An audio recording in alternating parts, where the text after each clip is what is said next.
أعوذ بالله سميع عليم من الشيطان الرجيم بسم الله الرحمن الرحيم والصلاة والسلام على سيدنا محمد وعلى أهله وصحبه أجمعين Assalamu alaikum wa rahmatullah wa barakatuh.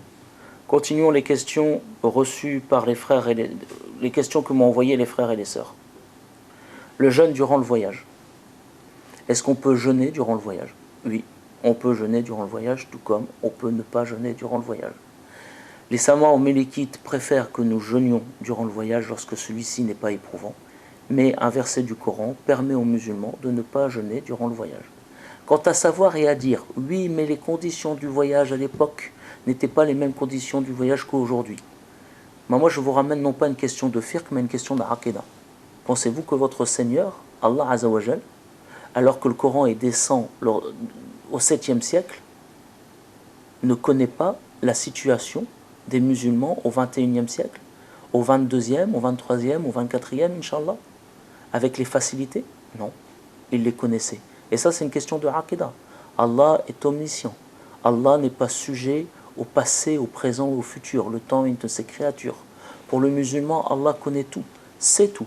Et donc Allah savait pertinemment la façon dont nous subirions le voyage à notre époque. Pourtant, le prophète Mohammed et les grands savants du fiqh ont établi des distances justifiant le fait d'être voyageur et justifiant des distances inférieures le fait de ne pas être voyageur. À nous de les appliquer et d'être réconfortés par cette notion que nous avons d'Allah Azzawajal. Dieu est omniscient, omnipotent, il sait tout.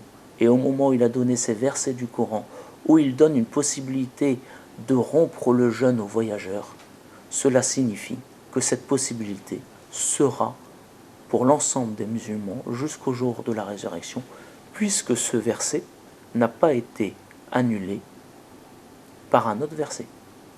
Son sens est un sens général, à portée générale, et il est immuable. Donc, revenons et quittons ces aspects liés aux croyances et à la aqidah pour revenir au fiqh. Nous pouvons, durant le mois de Ramadan, rompre notre jeûne si nous sommes voyageurs. Tout comme nous pouvons garder notre jeûne si nous estimons que durant le voyage, nous n'avons pas, Allahumma salli Muhammad, nous ne sommes pas fatigués ou privés par celui-ci et continuer le jeûne. Les deux sont possibles. Question, est-ce que le fait de mentir annule le jeûne? Aïe. Il y a un hadith du prophète Mohammed dans lequel il dit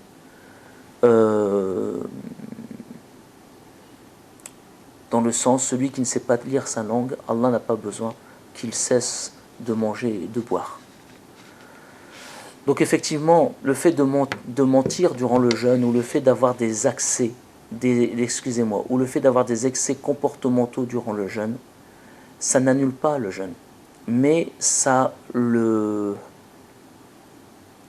nuit fortement.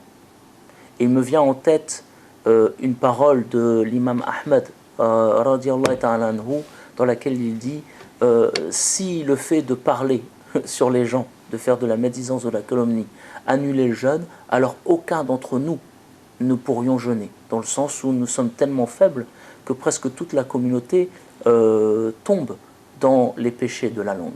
Et quant à ceux qui m'écoutent et qui pensent en se disant oh non, moi je suis au clair vis-à-vis de ça, je pense que nous sommes au clair avec ce que nous connaissons des péchés de la langue. Mais est-ce que nous les connaissons tous?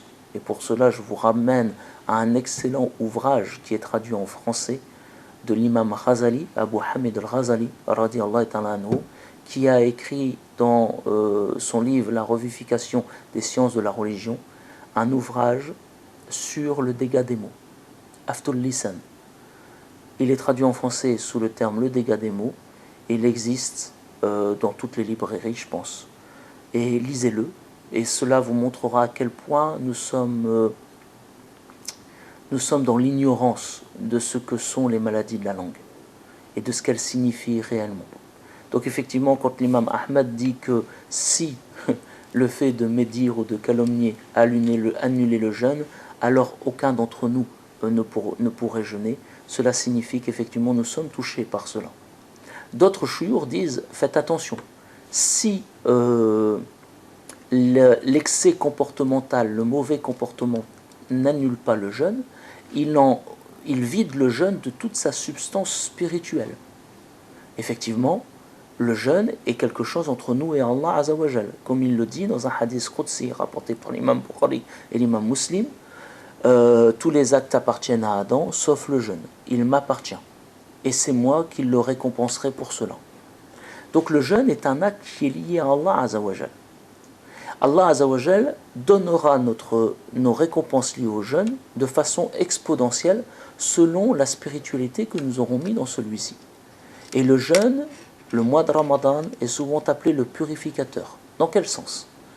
Dans le sens où il permet aux musulmans non pas d'être bien un mois dans l'année, parce que lorsque nous sommes comme cela, nous envoyons une image assez hypocrite aux non-musulmans sur notre façon de concevoir le bon comportement. Non, c'est une école. Shahr Ramadan, le mois de Ramadan est une école du bon comportement, une école de la remise en question, une école du fait de patienter sur soi-même, d'œuvrer sur soi-même, de faire l'effort sur soi-même, de faire le djihad sur soi pour améliorer son comportement et faire en sorte que le mois de Ramadan fini, nous ayons la possibilité de perdurer ce bon comportement ad vitam aeternam, insha'Allah. Donc effectivement, les mauvais comportements, les excès dans les mauvais comportements n'annulent pas le jeûne. Certains d'entre eux l'annulent, s'ils sont trop flagrants, trop forts, mais s'ils ne l'annulent pas, ils lui enlèvent toutes les dimensions spirituelles. Nous finirons en disant que l'un des objectifs de Zakat al-Fitr, entre autres, est de polisser ces moments d'oubli et ce moment d'excès. Donc Allah Azzawajal nous met à l'abri. Et si nous arrivons à être des musulmans comme cela, alhamdoulilah, quel bijou nous sommes alors, quelle pierre précieuse nous devenons. Qu'Allah nous mette à l'abri de la médisance, de la calomnie, de la colère, de l'injure, du langage vert, du langage familier, du langage prolixe, sans réfléchir, de la non-retenue dans les propos, de parler sans réfléchir. Qu'Allah nous préserve de l'avarice, de la méchanceté, de la paresse, de l'ignorance. Et si nous devenons des musulmans comme cela pendant et après le mois de Ramadan, alhamdulillah, il y aura de plus en plus de personnes qui viendront dans les mosquées pour découvrir cette noble religion. Voilà, alam wa astaghfirullah. Subhanakallahumma bihamdika ashhadu an la ilaha illa ant astaghfiruka wa atubu ilayk. Subhana rabbika rabbil izzati amma yasifun wa salamun al mursalin walhamdulillahi rabbil alamin.